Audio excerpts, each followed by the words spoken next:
सोच्नुहोस् त, समुद्रको त्यो गहिरो कालो संसार जहाँ प्रकाशको एउटा किरण पनि पुग्दैन, तर त्यही अन्धकारमा एउटा शिकारी एकदमै सटिकताका साथ आफ्नो शिकारको पछि लागिरहेको छ।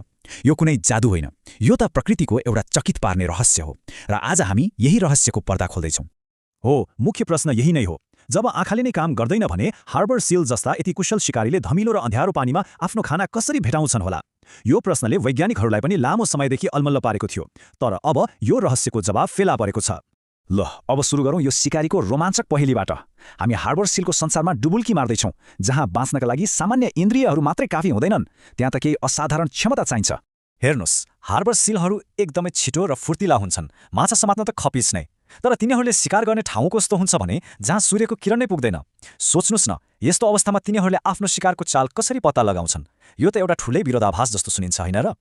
तर हरेक महान शिकारीसँग एउटा गोप्य हतियार हुन्छ र हार्बर सीलको हकमा त्यो हतियार हाम्रो सोचभन्दा पनि धेरै अनौठो र प्रभावशाली छ।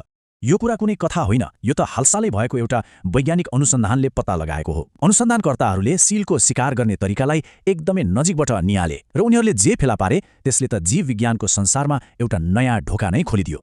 र त्यो ठूलो खुलासा यही हो, तिनीहरूको गोप्य हतियार आँखा होइन, बरु तिनीहरूको जुङ्गा हो। हामीले साधारण देख्ने त्यही जुङ्गा वास्तवमा एक उच्च प्रविधिको सेन्सर प्रणाली रहेछ।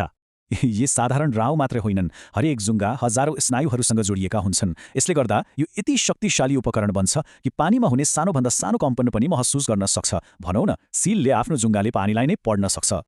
कस्तो अचम्म, होइन त? तर आखिर यो प्रणालीले वास्तवमा काम कसरी गर्छ त? सीलले नदेख्ने कुरालाई कसरी महसुस गर्छ? आउनुहोस्, यो प्रक्रियालाई एक एक गरेर हेरौँ।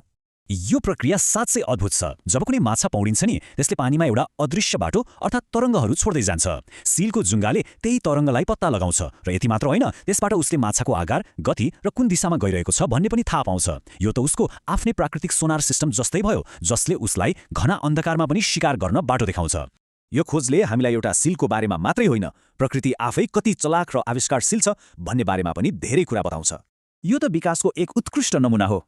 लाखौं वर्ष लगाएर हार्बर सीलले आफ्नो वातावरणको चुनौती सामना गर्न एउटा गजबको समाधान निकाल्यो। जहाँ दृष्टिले काम गरेन, त्यहाँ उसले स्पर्शको इन्द्रियलाई यतिसम्म विकसित गर्यो कि त्यो उसको छैठौं इन्द्रिय जस्तै बन्यो।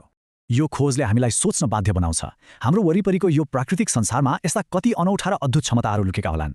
सीलको जुङ्गा त एउटा उदाहरण मात्र हो।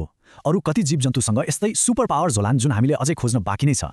प्रकृति रहस्यहरूले भरिएको छ र हरेक नयाँ खोजले हामीलाई अझै धेरै अचम्मित बनाउँछ।